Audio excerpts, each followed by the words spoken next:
Welcome back, everybody, to another deep dive.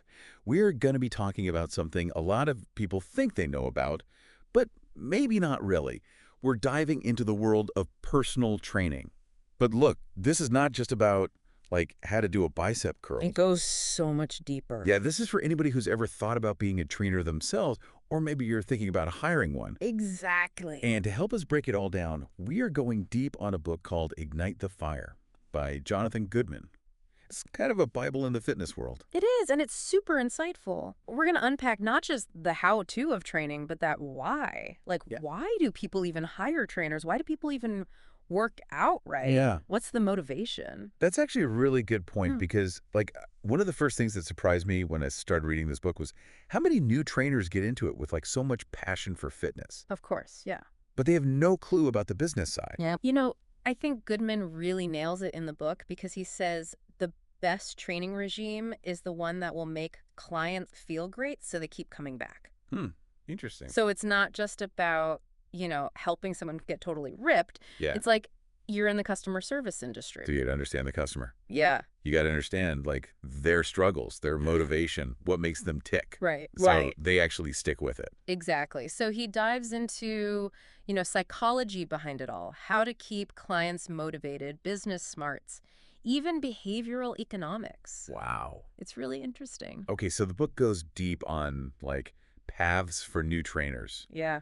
What about, like, the classic, do you go work at a big box gym versus going straight to being independent? I think Goodman generally recommends starting at a big box gym, Really? and there's a good reason for that. Okay. Because it's almost like an apprenticeship. No. You're not just thrown into the deep end. You have structured programs, you have mentors, you can learn the ropes. You're not having that immediate pressure of getting clientele right away. You get to see how other people do it. Yeah. So it's almost like paying your dues a little bit, Yeah. Learning from the veterans. Yeah. Okay, so, like, if somebody's listening and they're like, okay, I'm thinking about working at a big box gym, like, how should they actually choose a gym? Goodman actually talks about interviewing the gym itself, Oh, interesting. just like you would a client. Okay. You're figuring out compatibility. Okay. What's their culture like? Do they have mentorship? Are they invested in keeping their trainers, with up-to-date knowledge? It's like, are they going to support you? Or are they just going to be like, all right, here's a stack of towels, get to work? Yeah. So you're looking for an environment that's actually supportive of your growth? Not just like a place to punch in and punch out. Exactly. Okay, now I got to ask, what about those people who are like, nope, I want to go straight to being self-employed? That's brave, right? Yeah. That's super brave. Yeah. What does the book say about that? Well, going solo, Goodman stresses branding. Okay. And here's something I think is interesting. He says, deciding between using your own name versus a business name can actually have huge consequences. We really? Yeah. Why? It's all about thinking bigger. It's about, like, scalability. Like, could you eventually sell this business? Oh, interesting. Right. If your entire brand is like John Smith Fitness or Yeah, whatever, yeah. it's really hard to expand that. Yeah. Have multiple locations or even to sell it as a separate entity. Interesting. So, like, if you had a business name that was a little bit more broad, then you could, like, sell that. It'd be Yeah. easier to sell. Yeah, exactly. Think about these big name trainers like Cressy or Contreras. They've built brands that go way beyond just them as a person. I see. So it's like some bands, they pick a name that's not, like, too specific to them. Exactly. That makes a lot of sense. Yeah. And, of course, we got to talk about the big thing these days, which is online training. The explosion of online training. It's like a whole other world. Yeah. What does Goodman say about that? He gives 8 concrete steps to get started with online training. Mm. And these are more than just like vague ideas. Right. He talks about choosing a niche Okay. and creating template workouts. But what might surprise you is that the psychology of connecting with clients online is crucial. Oh, interesting.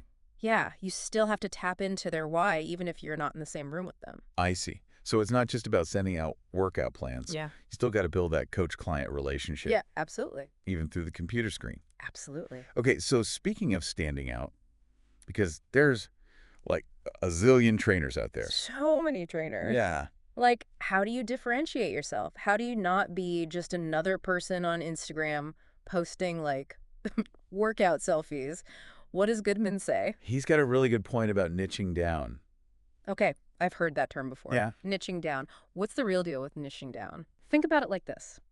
If you had a persistent knee problem, would you rather go see a general practitioner or a doctor who has dedicated their entire career to knee injuries? Oh, probably the knee person. Exactly. They've got that expertise. Exactly. And it's the same for personal training. Okay. So instead of being everything to everyone, you become like the go-to expert for a specific type of client or training style. So I see it like instead of being like a jack of all trades trainer, you become the master of like helping runners avoid injury or, I don't know, training seniors to, stay active and mobile. Yeah, exactly. So you become the person that people seek out for that specific thing. Okay. So you're not just competing with everyone. You're like the person for that one thing. Exactly. It makes your marketing way more effective too. And he's got some really good insights into that, especially when it comes to finding your mavens. Mavens. Mavens. Like, what is that? What is a maven? He actually borrows this term from a book called The Tipping Point by Malcolm Gladwell. And mavens are basically these influential people who are super connected in your community. And they have a knack for generating word-of-mouth buzz. So they're like your word-of-mouth marketing superheroes. Yeah. Okay. Yeah. But how do you find these magical mavens? It's a good question. And even more importantly, Yeah. how do you get them to talk about you? He actually gives some really concrete examples. So think about the barista at your local coffee shop. Okay. They talk to tons of people every day. They do, yeah. Or real estate agents. Okay. They're the first point of contact for like people who are new to the area. Yeah. So building those relationships can open up a floodgate of referrals. Okay, so it's less about like handing out flyers. Yeah. It's more about like making friends with the right people. Right. It's all about relationships. It's not just like transactional stuff. Like about building like mutually beneficial, yeah. Yeah, exactly. Okay, now even if you've got like these mavens out there singing your praises, a potential client still has to be like, why you? Why are you the trainer for me? Good point. How do you communicate your value? Well, Ignite the Fire really drives home the point of having a very clear value proposition. Okay. So what makes you different? Do you have specialized training in a certain area? Did you like overcome a personal injury that gives you unique insight? So you're saying it's not just about listing your certifications. Exactly. It's about like telling your story. Yeah. Okay, but even when you present your value really well, there are always going to be those objections, right? Always. People are going to be like, I don't know, this sounds too expensive or this sounds too hard. Like, how do you handle those conversations where a potential client is just like hesitant? You know, Goodman has a really interesting take on this. Okay. He actually frames client objections as opportunities to shine. Oh, interesting. Okay. And he shares stories about how he dealt with objections relating to injuries, bad experiences with other trainers, cost concerns. You don't get defensive. No. It's more like, okay, this is a chance for me to like really show you what I know. Exactly. You're finding a solution for that person. It shows that you're listening. Yeah, exactly. Okay, this is cool. He also has this thing called the excitation system, which I love that name. It sounds so like Hype. hype. Yeah, like Tony Robbins-y or something. Yeah. But what is it? Well, it's all about how to engage clients before and during their workout to get them mentally and emotionally, fired up. Okay, break it down. What does it actually involve, like in practice? Well, he's got 5 steps, Okay.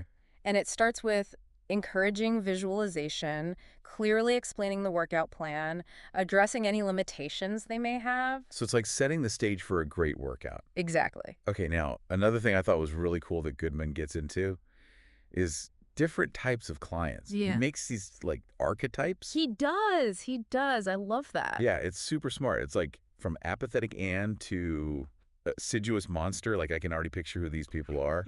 Let's pick a couple and dig into those. What about like Busy Bill and then Content Kathy? Yeah. I'm already imagining these people. Yeah, they're so good. Yeah. So Busy Bill, as you can imagine, is always strapped for time. Right. So he might be, rushing in and out of sessions, might even be taking calls during a workout, often cancels last minute.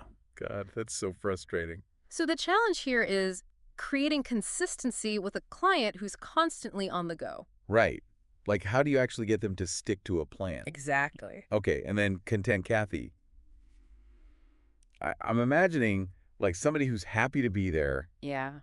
but maybe not pushing themselves as hard as they could. Exactly. So they're generally pleased with where they're at. They may not be driven to like, push past their comfort You're out zone. here just, like, chilling. So the key with them is to find ways to subtly challenge them. Okay. Keep those workouts fun while still helping them progress. It's finding that balance. So each of these types of people requires, like, a different approach, a different way of communicating, Exact. different types of motivation. Yeah, you have to be adaptable. So it's like having a whole toolkit of strategies. It is. And that's just scratching the surface of what Ignite the Fire has to offer. Yeah, we got a lot more to cover. Yeah. But before we do, I think it'd be good to, like, recap. Oh, yeah. Good idea. What have we learned so far? All right. So we've learned that personal training is about way more than just knowing like the exercises. It's Yeah. about relationships, understanding your client's motivations.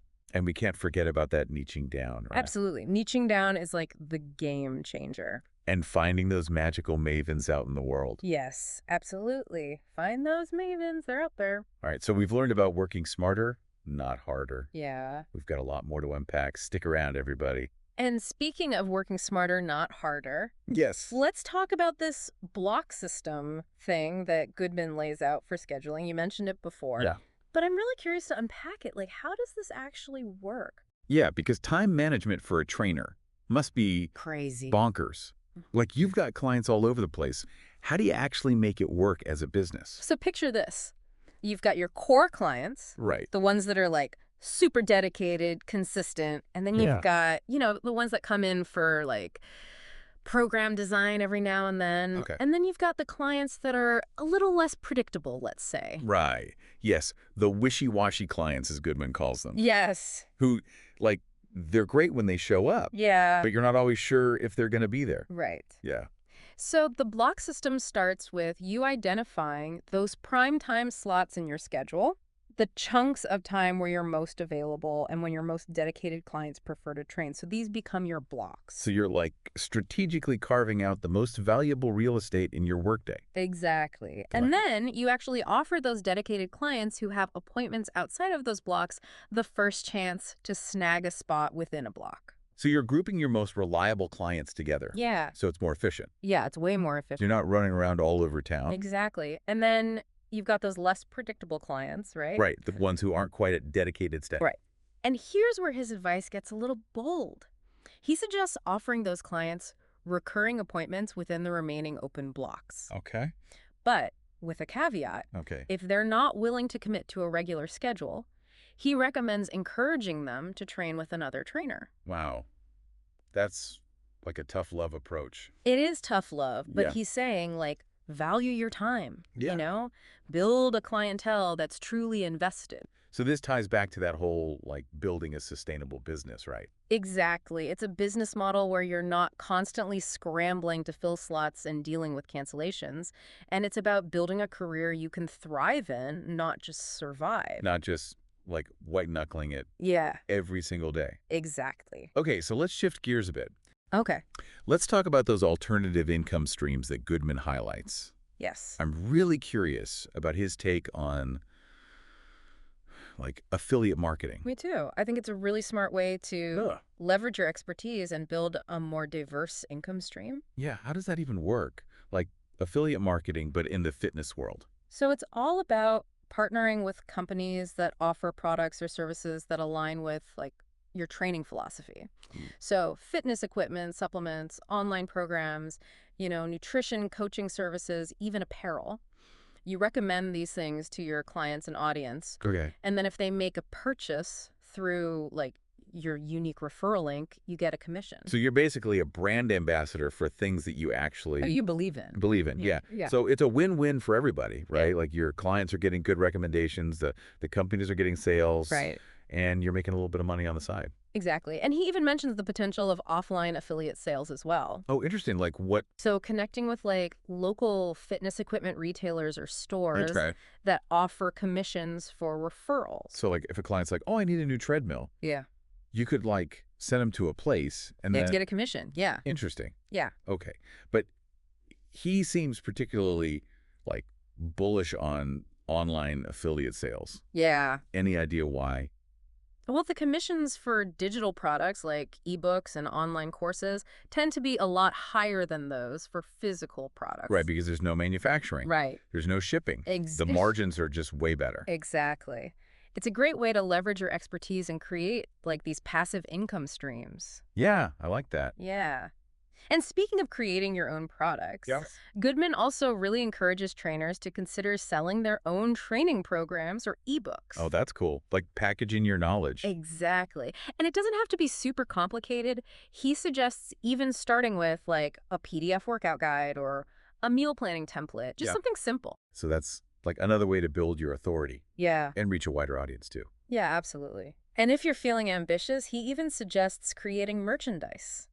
Oh, fun. Like t-shirts or apparel Yeah. with your logo, a catchy tagline or something. Yeah, I like that. It's just another way to like build brand awareness Okay. and create another stream of revenue. Yeah, smart. Yeah. Now, of course, we can't forget about continuing education. So important. It's not just about like maintaining your certification. It's Mhm. about like constantly learning, growing, evolving. Absolutely. He's a huge advocate for lifelong learning in the fitness industry. Right. He stresses like, diving into research, attending conferences, even getting more certifications in, areas that interest you. So staying ahead of the curve Yes, and absolutely. keeping things interesting. Exactly. And he even encourages trainers to explore, other fields like physiotherapy or nutrition coaching, Oh, interesting. To kind of broaden their knowledge. broaden their knowledge. Yeah. Yeah. Yeah. And maybe even like add services. Exactly. Okay. Yeah. One of the things that really stood out to me in Ignite the Fire was his focus on the psychology of training. Yeah. And I'm not just talking about motivating clients, but like understanding the nuances of communication and influence. That stuff's really powerful. He definitely sees psychology as like the secret weapon for trainers. He talks about how subtle cues like your word choice, your body language, all of that can have a huge impact. It's about being aware of what you're putting out there. Yeah. Not just your words, but your like nonverbal signals. Exactly. Oh. And he emphasizes tailoring your communication style to different personalities. Yeah. It's about being adaptable, meeting people where they're at. Almost like being a chameleon, right? Like, Yeah. Like kind of shifting your approach depending on who you're talking to. Yes, absolutely. And he even gets into like the psychology of pricing, which I thought was so fascinating. Right. Like how clients perceive value and how like the way you frame your pricing It influences their decision. can influence their decision. Yeah. He even advises against negotiating your price. Really? Yeah, he says it undermines your perceived value, makes you seem less confident in your services. It's interesting how much of this is like psychology. Right. It's not just like sets and reps. It's so much more. It's like a whole mental game too. Absolutely. And he talks about developing client self-efficacy, right? Yes. Which is like their belief in their ability to actually succeed. Yeah. It's not just getting through a workout, it's instilling that inner confidence. So it carries over to other areas of their life too. Exactly. That's so cool. Okay, now we got to go back to those client archetypes Yes. because they're just like so memorable. So From memorable. apathetic Anne to a assiduous monster. It's just brilliant. It's so good, yeah. We talked about Busy Bill, content, Kathy. Let's throw in another one. What about Alison Averse? Oh, Alison Ovash. What are her like defining characteristics? She's the one with a history of negative experiences with exercise. Okay. So maybe she was injured in the past, or she just never found like a workout routine that she enjoys. So she's coming in with like baggage. Baggage. Yeah, absolutely. She's a little hesitant, a little afraid, Okay. and she might be motivated to get results, but she's also wary of getting hurt or feeling discouraged. Right. So the key with Allison is to build trust slowly. Introduce her to exercise in a way that feels like safe and enjoyable, and celebrate every single small victory. It's almost like you're rewiring her associations Yeah, with exercise, absolutely. starting it from something scary to something positive. Yeah, exactly. Now, on the other side of the spectrum, we have the assiduous monster. Oh, yes. The That monster. still makes this person tick. So this is your client that's like all in, super dedicated, maybe even a little overzealous. They want to like hit it hard every workout, Every single time. push themselves to the limit. Yeah, like no rest days. Exactly. Yeah, So the challenge here is to rein them in a little bit. right. Make sure they don't get injured. Exactly. Yeah. Prevent overtraining, reduce the risk of injury. It's about teaching them the importance of rest and listening to their bodies. It's interesting. He really does a good job of like giving you these like really practical ways to think about all these different types of people He does. because there's no like one size fits all No, not at all. in the training world. Right. Each client is so unique, Yeah. and being able to adapt, super important. It's about understanding people as much as it's about understanding fitness. Absolutely. Now, he also delves into like working within a gym environment, Yes. right? Like not just the clients, but Yeah. like your colleagues, your bosses, the people you might butt heads with. It's a whole other dynamic. Yeah. So how do you like navigate that? Well, he talks about fostering a positive work culture, even when, you might not agree with everyone's training philosophy. Right. You might not like everybody. Yeah. But you got You got to find a way to, along. yeah, get along, learn from each other, Yeah. even if you don't agree. He even gives advice on like what to do if you disagree with a colleague, Right. which is bound to happen, right? It happens all the time. Yeah. And he emphasizes, respectful communication, being open-minded. Yeah. Not just like getting into fights on the gym floor. Right, exactly. Yeah. And he acknowledges that, dealing with envy or competition in the workplace is a reality, Yeah, for sure. and he actually frames it as an opportunity for growth. Oh, interesting. Yeah. So learn from those that are, more successful than you, or use those feelings as fuel to, improve your own skills. So it's like channeling that energy into something productive Exactly. instead of just getting better. Yeah. Yeah. Yeah. And then for those who are aspiring to be managers or leaders, Okay. he gives some really good advice for that. Like what are some of his like key qualities of a good manager in the fitness world? He talks about strong communication skills, being empathetic, being able to listen and delegate effectively. Right. And of course, leading by example, Yeah. walking the walk. Right. You can't just like sit in your office in You four just go- quarters. Right. So it's about being a role model, Okay. inspiring your team to grow. So it's a lot of like people skills on top of the fitness stuff. Absolutely. It's all intertwined. Yeah. Now, one thing I thought was super important was his discussion of ethical considerations. Ooh. Yeah. That's a big one. Yeah. Yeah. He doesn't shy away from addressing the challenges trainers face in an industry that's often driven by, profit. Right. And sometimes that can A little shady. it can get shady. Yeah. So he talks about the pressures trainers might feel to sell products or services they don't believe in, or to overpromise results to clients, Just to close a deal. just to close a deal. Right. So he encourages trainers to, stay true to their values, to prioritize their clients' well-being. Yeah. And to, be wary of those who are trying to exploit their passion for their own gain. It's about building a business that you can actually be proud of. Yes. Not just one that makes money, but you're like, ugh, I don't even want to tell people what I do. Right. Yeah. It's your reputation, Yeah. integrity, trustworthiness, all of that. It's about the long game, It is. not just the quick buck. Absolutely. Right. Exactly. This deep dive has been really interesting. It's Yeah. made me realize, personal training, It's a whole world. it is a whole world. It's so multifaceted. It's not just about fitness. Hey. It's about business, psychology, ethics, communication. It's all of that. Wow. Yeah. It's amazing. And for people listening who are like, I'm thinking about hiring a trainer, Yeah. this deep dive has been really helpful for them too, right? Absolutely. It's given them a roadmap of what to look for. Yeah. What questions to ask, what red flags to watch out for. Like how to find a good one. Exactly. Because it can be kind of intimidating. Absolutely. You walk into a gym, Yeah. there's all these super fit people. You're like, Yeah. I don't even know where to begin. Exactly. But it's so important to find a trainer who's not just knowledgeable, but align with your values and goals, Yeah. your personality. It's like a relationship, right? It is. It's got to be a good fit. Absolutely. They're your coach, they're your mentor, they're someone who's invested in your success. It's not just about getting through a workout. No. It's about that bigger picture. Absolutely, that journey. Yeah. So to wrap up this awesome deep dive Yeah. into Ignite the Fire, Yes. let's distill all this wisdom Okay. into a concise 10-point summary. I love it. A cheat sheet for our listeners. Yeah. If you're walking away from this and you're like, okay, I need to remember something, what are the 10 things? Yeah, you ready? All right. Okay, so number 1.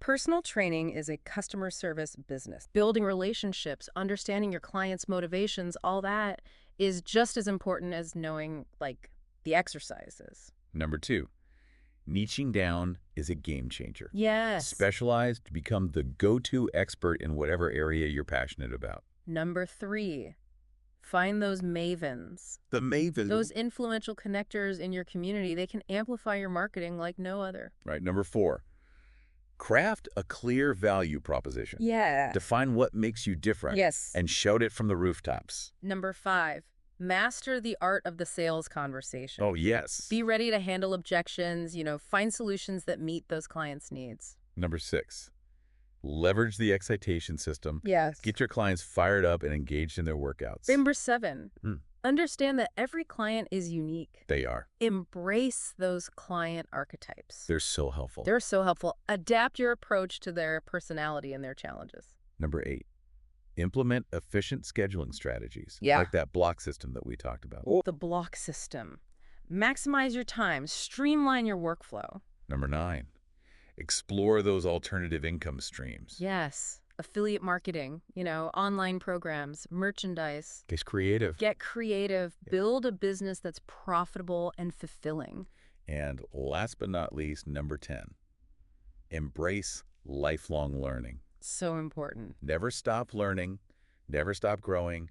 Stay ahead of the curve in the fitness world. Absolutely. There you have it. 10 actionable takeaways to spark your journey in the world of personal training. Spark that fire. Whether you're just starting out or you're a seasoned pro, there's always more to learn. Always. And you know what? This isn't just for trainers. Right, A yeah. lot of this applies to life in general. If Absolutely. you're trying to build a business, Yeah. if you're trying to connect with people, It's all about relationship it's all about those relationships. and providing value. Yeah. Yeah. It's about finding your niche, honing your craft, Mm, sharing your passion with the world. it's so true. So no matter what path you're on, keep learning, keep growing. Keep that fire burning bright. Yes. It's really amazing how much we've unpacked I know, right? from just one book. It's a dense book. Yeah. Ignite the fire.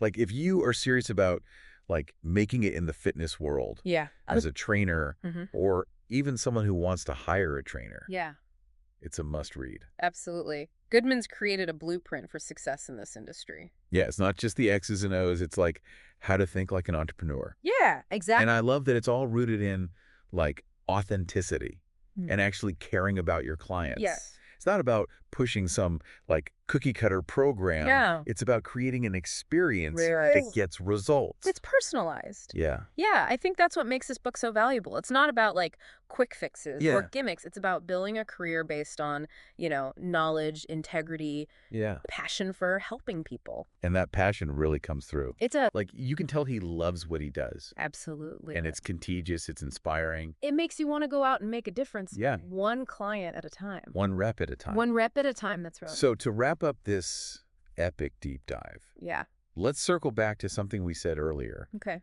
The idea that these insights from Ignite the Fire, Mm-hmm. they go way beyond the gym, It's so true. right? Yeah. So much of what we've talked about Mm.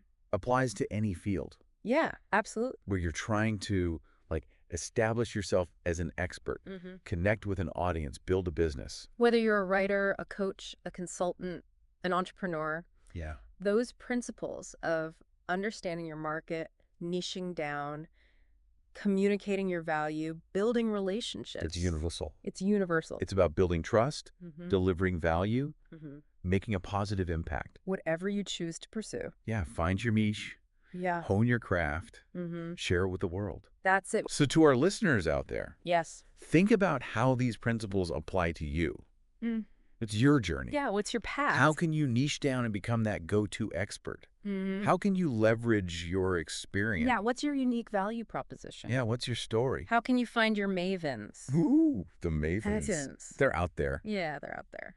So Ignite the Fire has given us a framework for success, and now it's up to us to apply these principles. To make it our own. Make it your own. It's been an amazing journey exploring the world of personal training Yes. through Goodman's eyes. Mm-hmm. He's a great guy. And it doesn't end here. No, keep going. Pick up a copy of Ignite the Fire. Yes, read it. Dive in. Dive deep. Until next time, keep learning, keep growing. And keep that fire burning bright. We'll see y'all next time.